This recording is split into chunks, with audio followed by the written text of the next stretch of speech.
नमस्ते। चलिए, आज एक ऐसे सवाल के बारे में बात करते हैं जो सुनने में तो बहुत सीधा साधा लगता है, लेकिन जिसका जवाब ब्रह्मांड को देखने का हमारा नजरिया ही बदल सकता है। तो सवाल ये है, कोई चीज असल में कितनी दूर होती है? हम रोज मीलों किलोमीटरों की बात करते हैं, दूरियां नापते हैं, पर क्या ये पैमाने वाकई काफी हैं जब हम रात में आसमान की तरफ देखते हैं? इस बड़ी सी पहेली को समझने के लिए चलिए एक ऐसे सफर से शुरू करते हैं जो हम सब जानते हैं। मान लीजिए हम देश के एक कोने से दूसरे कोने तक एक लंबी सी रोड ट्रिप पर निकले हैं। ये दूरी होगी करीब करीब 3000 मील। हाँ, कुछ दिन तो लगेंगे और सफर लंबा है, पर फिर भी हम इसका अंदाजा लगा सकते हैं, है ना? अच्छा, अब थोड़ा मजा करते हैं। सोचिए कि हम उसी कार में बैठे हैं, पर इस बार सड़क पर नहीं, बल्कि सीधे ऊपर आसमान की तरफ जा रहे हैं। और यहीं पर चीजें एक बम से बदल जाती हैं।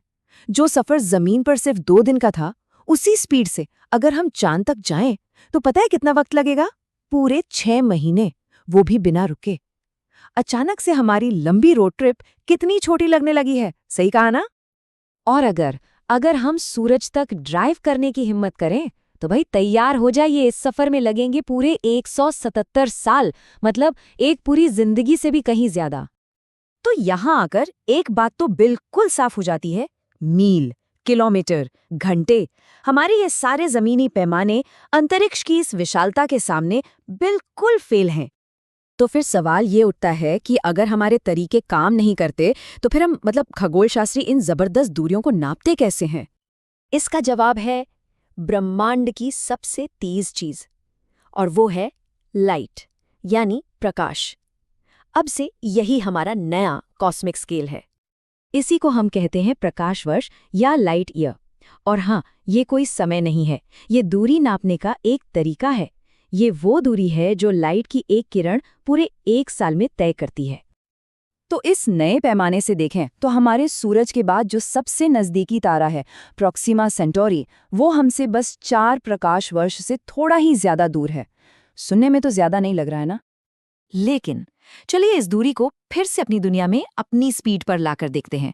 मतलब अगर हमें वहां जाना हो, तो ये सफर असल में कितना लंबा होगा? तो सुनिए, ये सफर कितना लंबा है। हमारे आज तक के बनाए सबसे तेज स्पेसक्राफ्ट को भी वहां पहुंचने में 75,000 साल लग जाएंगे। एक जंबो जेट, उससे लगेंगे 50 लाख साल। और हमारी वो प्यारी सी कार, उससे लगेंगे पूरे 5 करोड़ साल।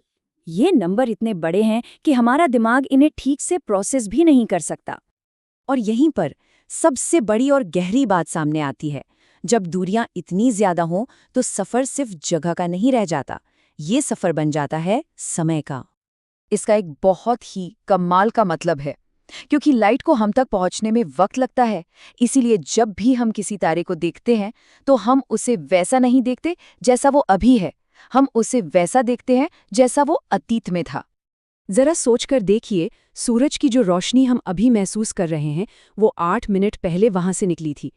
हमारे सबसे करीबी तारे प्रॉक्सिमा सेंटोरी से जो रोशनी आ रही है, वो 4 साल से भी ज्यादा पुरानी है।